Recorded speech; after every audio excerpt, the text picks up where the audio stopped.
let's move on and talk about, I've been in Japan so long I don't like to tell people how long I've been here. Anybody in that sort of category? Did you find yourself shaving off a few years? Not Robert. Or I find myself, well, more, I say things like more than, and I give a lower number. So I did more than 20 years for a long time. Now I'm up to more than 25. But and I've let my publisher work with that. That's enough. I think once you get past that big number, it doesn't matter. I don't think a bigger number helps. But I've been here a long time. I worked for a small kogaisha, a small subsidiary of Kodansha, the publisher, for a number of years. Did a number of books on art, history, society, Asian philosophy, food. When I could, the high quality stuff. When my kids were small, as a sucker that I am, I accepted a couple of origami projects. As soon as they got a little bigger and they didn't no longer interested, I stopped doing those. But I've done just about everything. I did some with Julie here, who's a translator of long standing.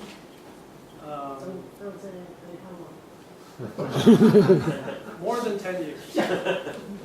That's my new technique. And so I've done that for enough of things.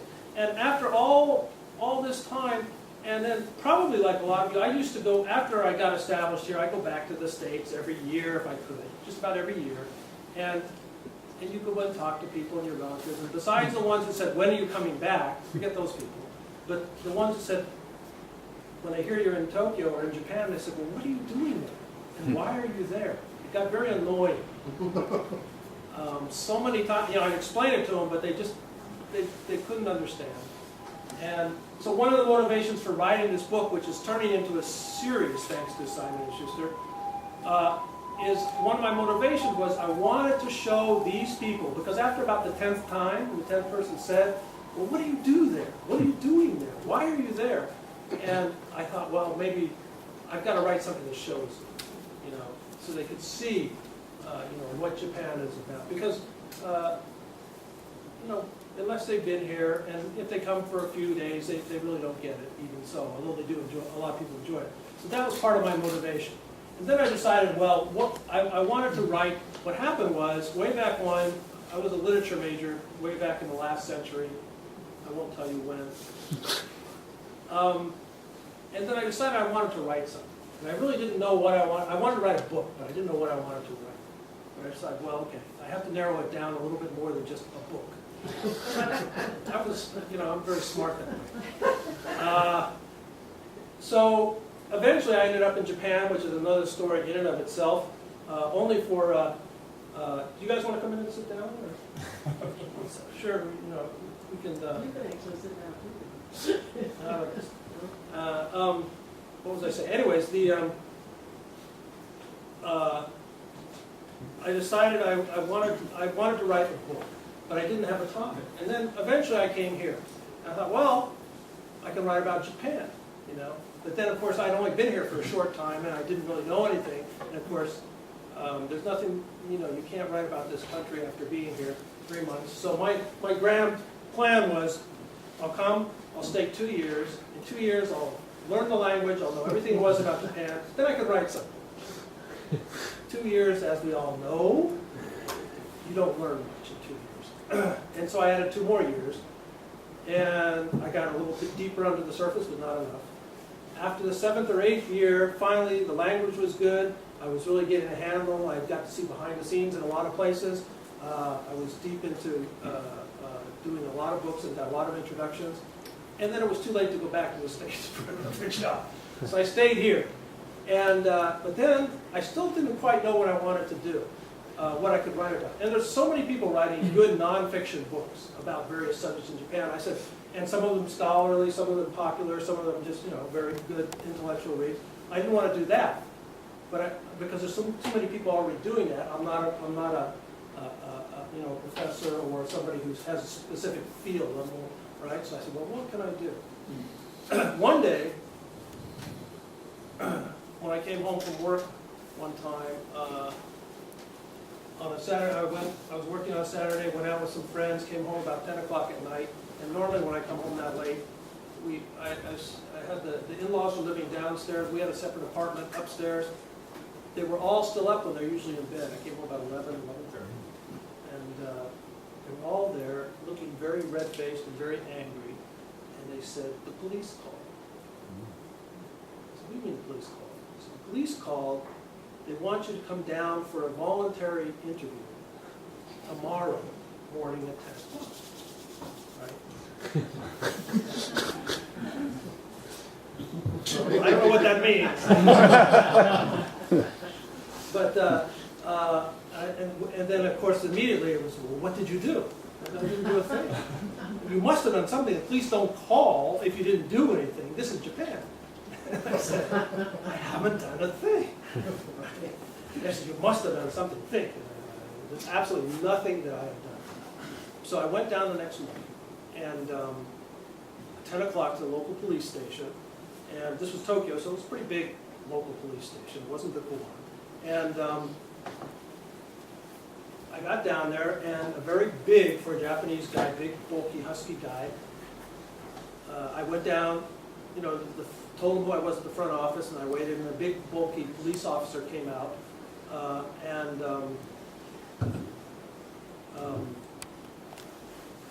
with grunts and groans and snarls and nasty looks in my direction, led me through, you know, down a couple halls and into a room and slammed the door. An interrogation. No tea. No nothing. And they left me sitting there for 45 minutes. And then in comes a guy in a suit. Well, you know, the kind of blue suits that they wear, the kind of, you know, bureaucrat's blue suit tie. It's Sunday.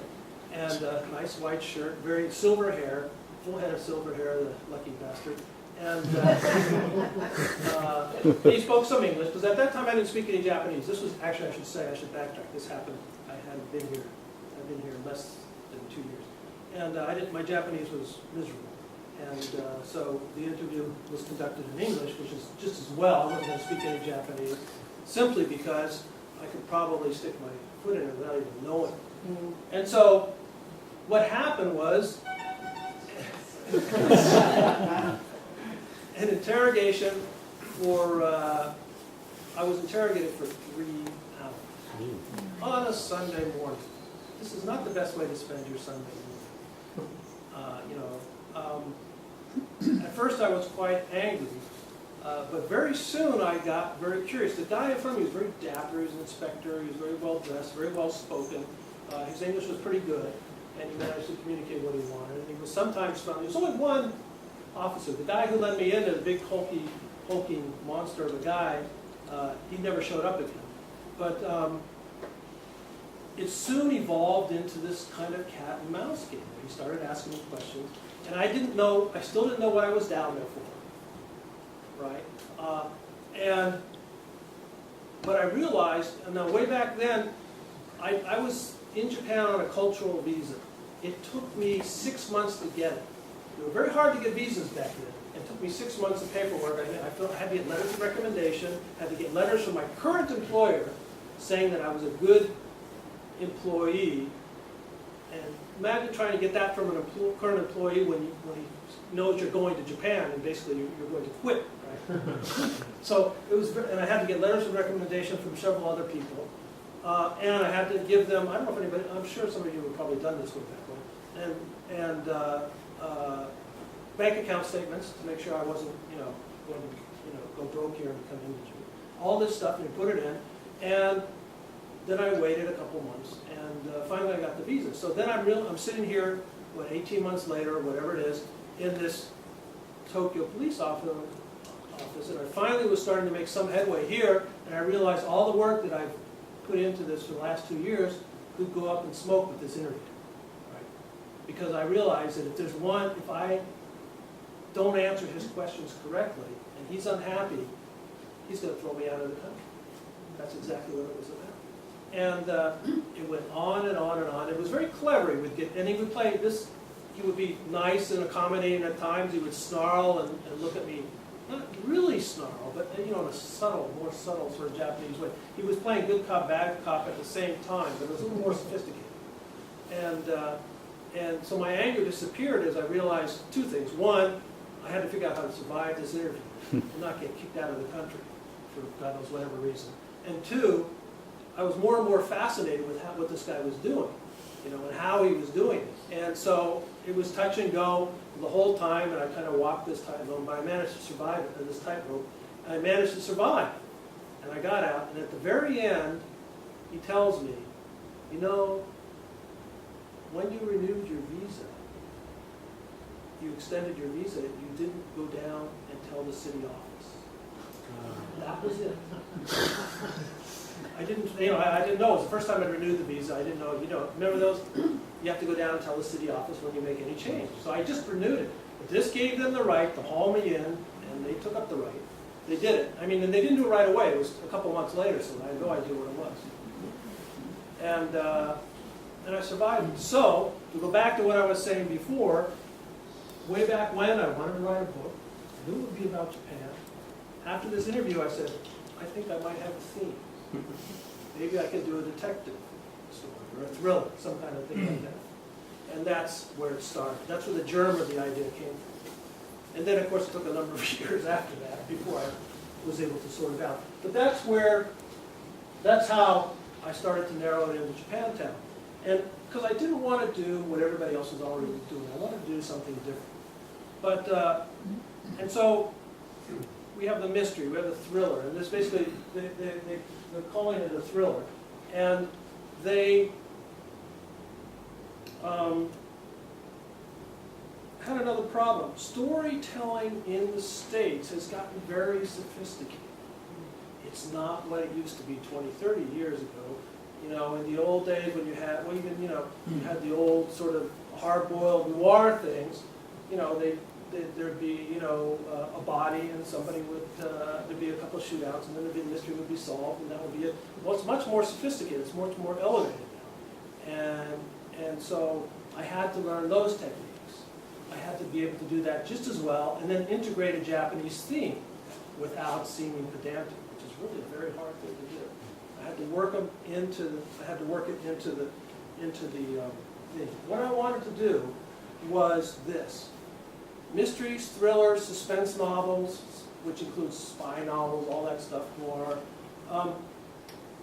Most of them, 95% of them, 99% of them, they're talking about the dark side of something, right? Eventually. It's at the core of the novel. You've got the underbelly of society, some dark, nasty aspect of society, or a group, or a person. It's one of those. Well, and if you're writing a mystery or a thriller, you need that element. But I wanted not just to do that. If you're writing about Japan, what is that? Yakuza and politicians and blah, blah, blah. But I'm not so interested in those things. You need them for mystery thrillers sometimes, but I wanted to talk about, the culture, the history, that stuff too. So how do you do that and still have a good story? That was the question. So it took me a while to figure it out. But what I eventually decided, I wanted to talk about the high and the low, right? So whereas most mystery thrillers deal with just some sort of dark side, it could be a conspiracy, it's murder, some crime syndicate, spy stories, post-Cold War things. Although the way Putin's going, we may be back to a Cold War pretty soon. So I came up. I came up with a character who, like us, knows Japan. In his case, he's American Caucasian, born of American Caucasian parents who were living in Tokyo. His father was a MP in the military. His mother was a volunteer for the Red Cross, and her background, she was a freelance curator. So he was born in Japan, he went to Japanese school, so he learned the language, the history, the culture. And now, so many years later, he's back in San Francisco, where he's struggling with his own business. He's an entrepreneur. He's an antique dealer, dealing mostly in Japanese antiques, some Chinese, some Korean, like that. But he knows martial arts. He's very streetwise. People love the martial arts stuff. They really do. I'm really amazed. But he's streetwise. From his father, who was an MT, went from being from an MP to a LA police officer, a short stint at the LA. Went back to the States and was an LA cop for a while. Didn't like authority. Realized he could go back to Japan. He opened a PI firm there and did very well in the post-boom in the 70s, from the 70s on. He learned the rough and tumble from his father. He learned, that's the low side of things. He learned the high cultural side from his mother, who was an art curator, art painter, like that. So that's, as the story opens, it's 10, 15 years later. He's 31. His parents are both gone. He's a single father with a daughter. His wife died in an accidental fire. And that's how the story opens. So I've got the basis for the high and the low, not just the low. And the story opens, it's called Japantown because the story opens with a perfect murder in San Francisco, Japantown. There's one clue that nobody can read. And happily for, or unhappily for them, it's a Japanese kanji. And so the police call in the main character, his name is Jim Brody, to help consult. He's the local Japan expert. He knows some cops on the force. And so he's called in to consult. So he comes to the crime scene. He says, I've seen the kanji. It doesn't exist. That's how it starts. I'm not giving anything away because it all happens in the first chapter. So that's how it starts. He's asked, he's hired officially as a consultant. He starts to hunt down the kanji. And as he's attempting to hunt things down, he notices some odd things happening around him and realizes very shortly that as he's trying to hunt down the origin of the kanji, someone or something is hunting him. That's how it starts. That's only the beginning. Now, does anybody, so they call this,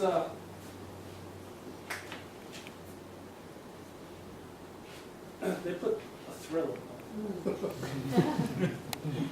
They showed it to me after they did it, and they said, what do you think? And I said, okay. And it is a thriller. I originally wrote this as a hard-boiled noir sort of thing. Had a lot of great wisecracks in it. He was single. He was a single lone wolf guy instead of a widower with a 6-year-old daughter. And I got a lot of interest, but it didn't sell. And because they said, well, you know, noir is a little bit old-fashioned. You got to make it. So I went back and I redid it as a thriller, and that's what happened. So, but I call it a mystery thriller. It's a combination, actually. And the reason, the difference. A lot of people ask me, well, what's the difference between a mystery and a thriller? Right? And I can see some puzzled looks. Well, there is a big difference, although it's often not clear. A mystery, you almost always start with a body somewhere, right? And there's a detective. There's 3 kinds of detectives.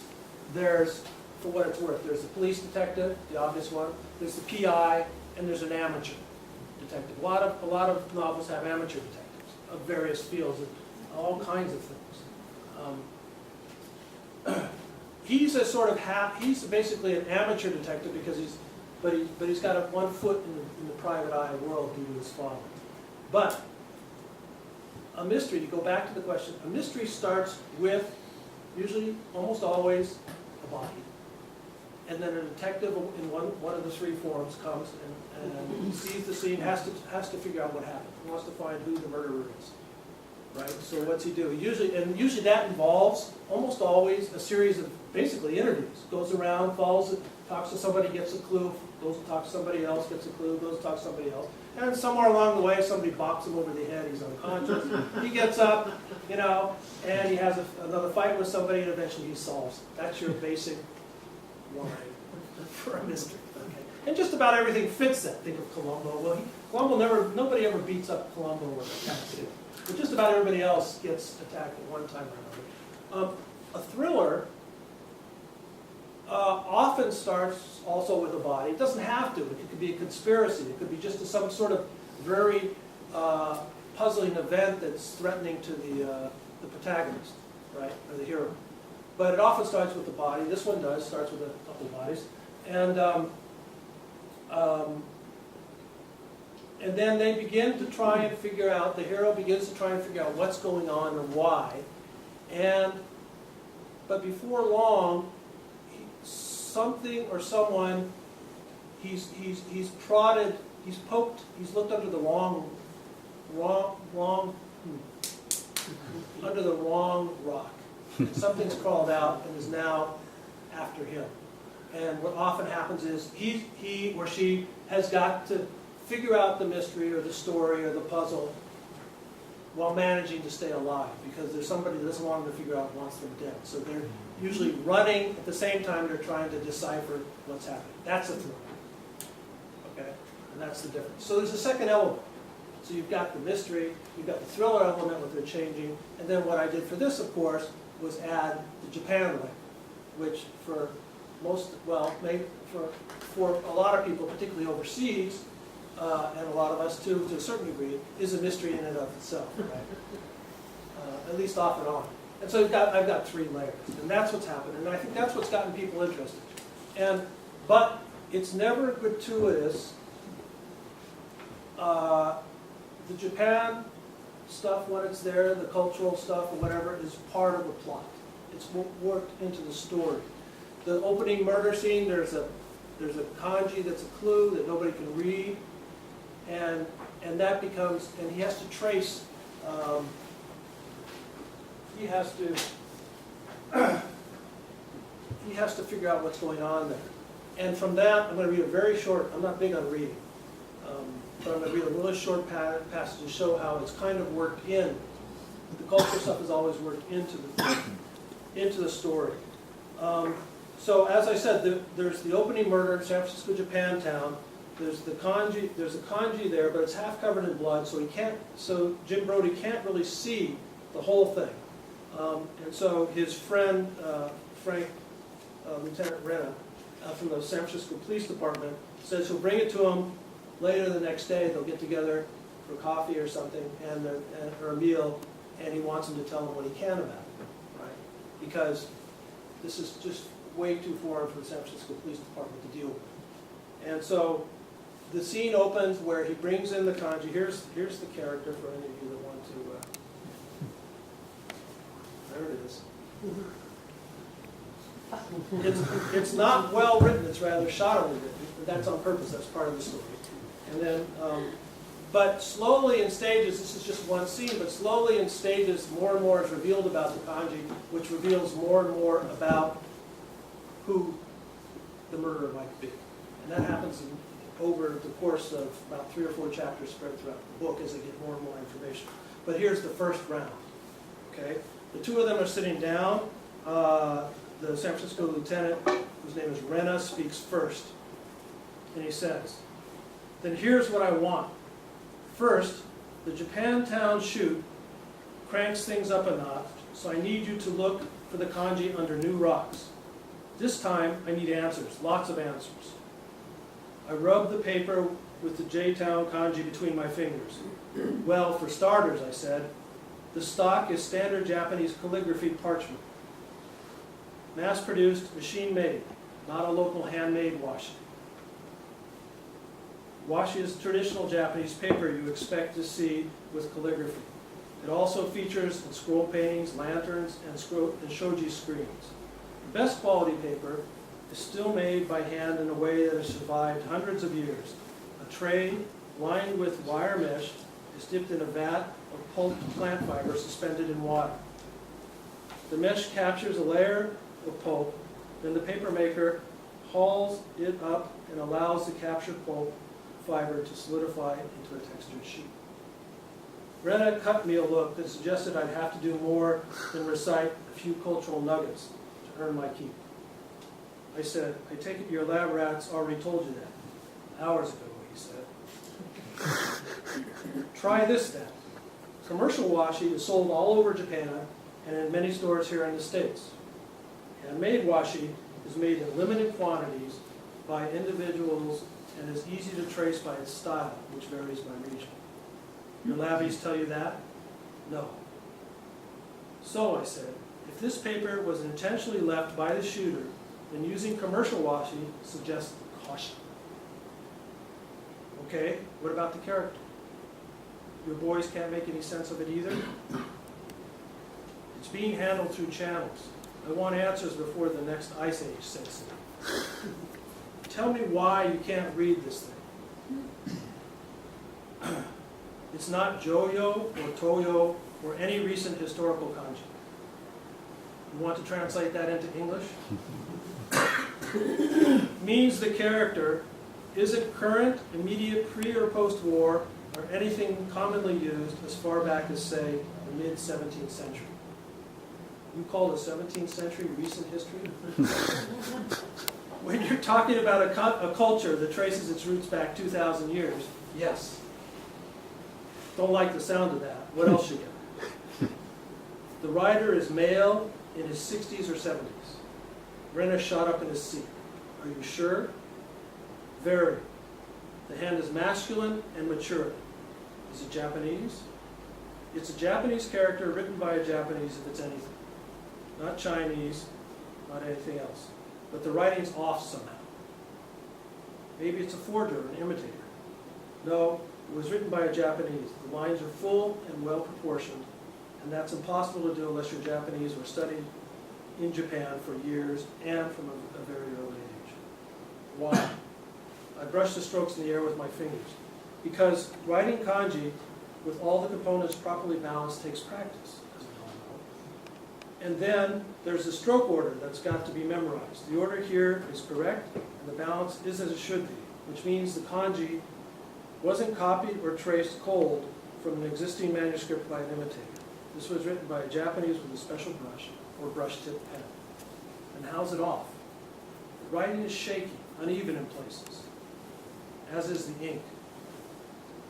Maybe the old man had a few too many. No, the style's right. I'm thinking that whoever penned the kanji doesn't write it often. Or he has arthritis or some other age-related disability. Renna brightened. That's good. Anything else? That's it for now. Okay?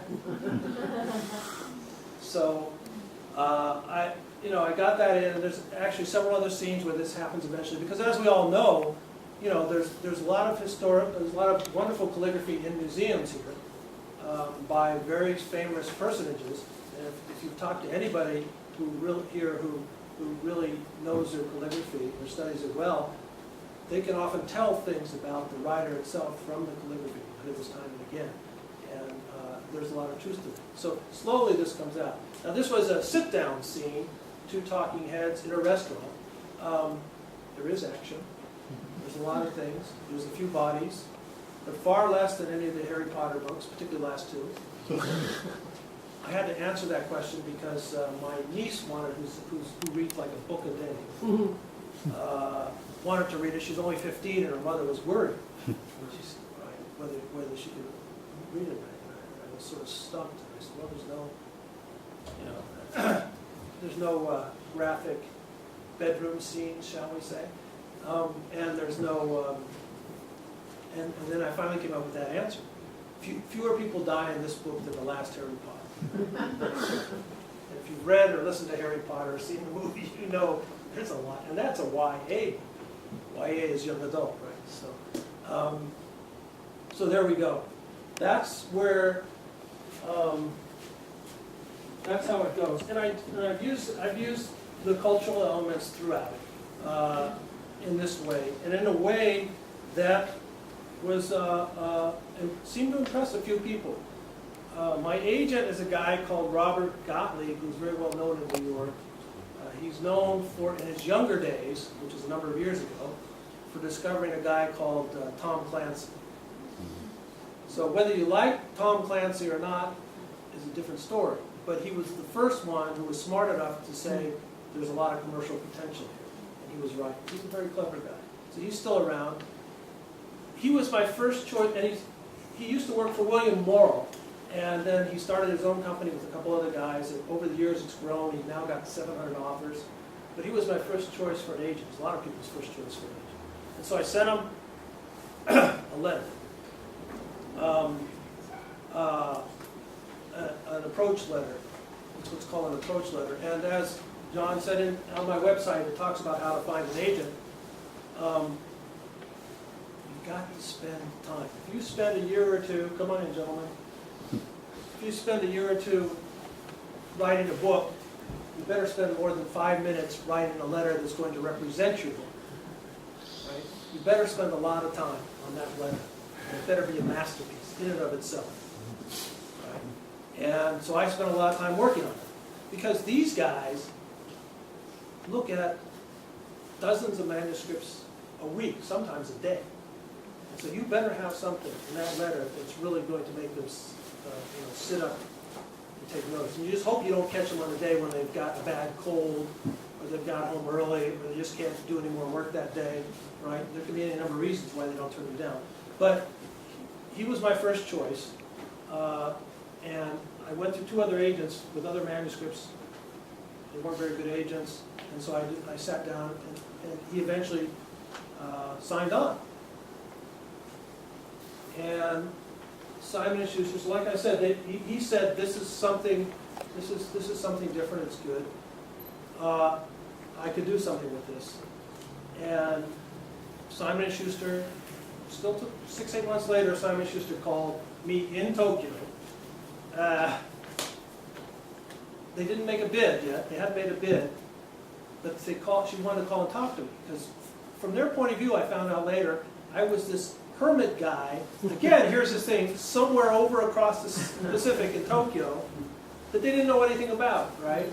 They didn't know what I was doing here. First of all, they didn't know why I liked it, and so she wanted to talk to me and find out, was I sane? Could she work with me? Would I be reasonable? And so I was basically being interviewed. And we had a very nice 90-minute talk. She'd read the whole book. She knew it backwards and forwards. Meanwhile, 8 months had passed since I'd written it, and I was in the middle of the second book, so I'd forgotten a lot of this stuff. So she's asking me these questions, and I'm scrambling frantically to try and remember what I wrote. Right? Because when you're getting immersed into the next manuscript, you have to, out of necessity, sort of put the other one aside. But we had a very good conversation.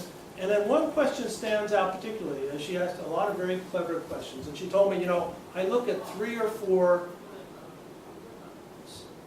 thriller suspense novels a week. She didn't say she reads all of them, but she said, I look at 3 or 4 a week. And she gets them from agents who have already vetted them, right? They've already gone through a first thing. And so this is the first one I feel like buying in a long time. She edits people like James Lee Burke. In the past, she edited a guy called Jeffrey Deaver.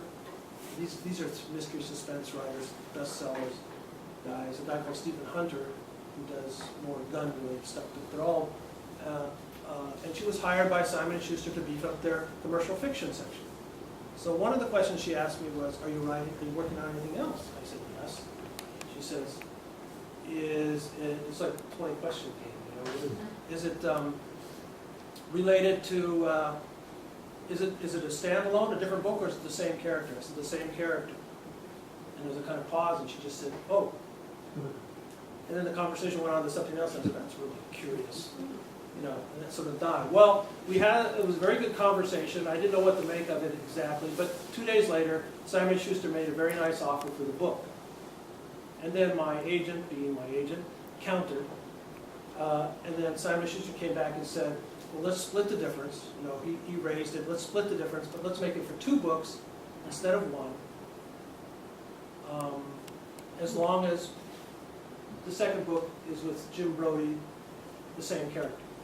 So it became, they liked the character, they wanted to do a series, and so that's what happened. And curiously enough, Jim Brody's name is in the contract of the book, above mine. So even before the book was published, he sort of came to life. I thought that was kind of nice. Right? He got top billing, I got second billing, which is the way my marriage works too. But there you go. And that's how it started. And then, as some of you know, so it's come out. And then another guy I hadn't heard of 6 months ago optioned the book for a TV series. A guy called J.J. Abrams. Whoa. Well, yeah, some people know who he is, right? I know who he is now. And he has his own following. He really hit big time with Lost. Lost was his creation. He directed, wrote a lot of it. Lost, and then he went on to do a number of other series. Fringe, you can see them in DVDs in the stores, video stores now. Fringe, Person of Interest, Alias. He's done he's rebooted the Star Trek movie series. Revolution. And Revolution is a new one now, and they use his name now, I noticed.